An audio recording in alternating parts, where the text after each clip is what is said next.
Hello children, I welcome all of you in today's English session. We are on page number 8, English textbook, lesson 5, the 12 months. Page number 8, lesson 5, the 12 months. Children, today we are going to see a traditional story. So, let's start with the story.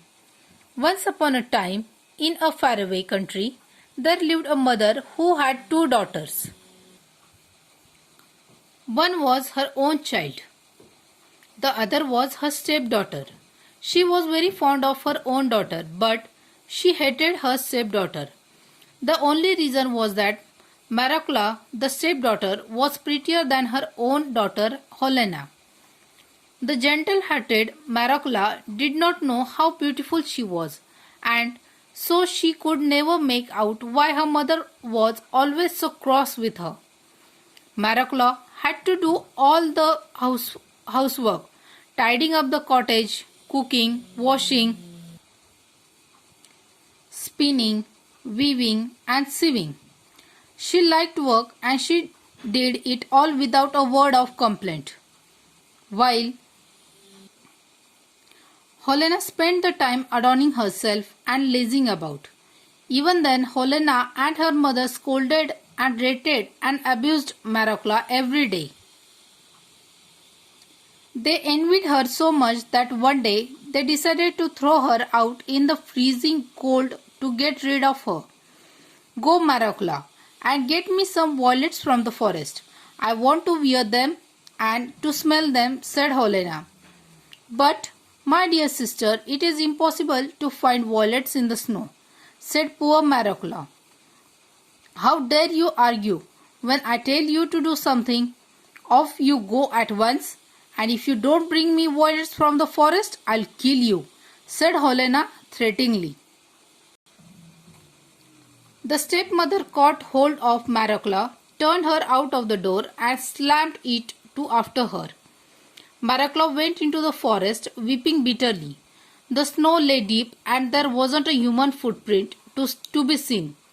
Maracula wandered about for a long time, tortured by hunger and trembling with cold. At last, she saw a light in the distance. She went towards the glow, which came from the top of a mountain. A big fire was burning there, and round the fire were 12 stones with 12 men sitting on them. 3 of them had snow-white beards. 3 were not so old, and 3 were still younger. The 3 youngest were the handsomest of them all. They were not speaking, but all sitting silent. These 12 men were the 12 months. Great January sat highest of all. His hair and beard were as white as snow, and in his hand he held a club. Maracula was frightened. She stood still for a time in terror, but growing bolder, she went up to them and said, Please, kind sirs, let me warm my hands at your fire. Great January nodded and asked her, Why have you come here, my dear little girl? What are you looking for? I am looking for violets, answered Maracula. This is no time to be looking for violets, for everything is covered with snow, answered Great January. We are on page number 9. Yes, I know, but my sister Helena and my stepmother said that I must bring them some violets from the forest. If I don't bring them, they will kill me. Tell me, fathers, please tell me where I can find them. Great January stood up and went to one of the younger months. It was March, and giving him the club, he said, Brother, take the high seat. March took the high seat upon the stone and waved the club over the fire. The fire blazed up. The snow began to melt, the trees began to bud, and the ground was at once covered with the grass. It was springtime. The violets began to bloom among their little leaves, and before Maracula had time to think, so many of them had sprung up that they looked like a blue cloth spread out on the ground. We are on page number 10. Now pick them quickly, Maraclaw commanded March. Maraclaw picked them joyfully till she had a big bunch. Then she thanked the months with all her heart and scampered merrily home. Helena and the stepmother wondered when they saw Maraclaw bringing the violets. They opened the doors to her and scent of violets filled all the cottage. "Where did you get them?" asked Helena sulkily. "They are growing under bushes in a forest on the high mountains." Helena snatched all the flowers and did not give even a single one to her sister.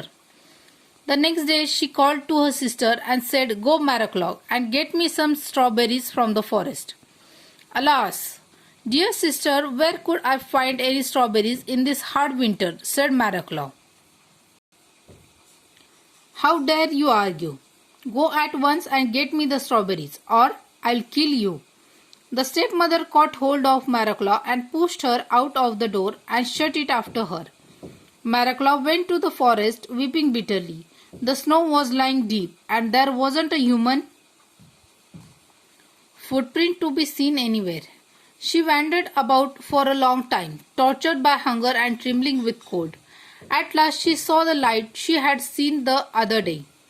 Overjoyed, she went towards it. She came to the great fire with the 12 months sitting round it.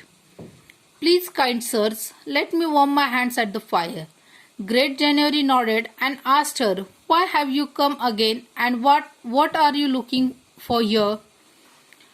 "I am looking for strawberries.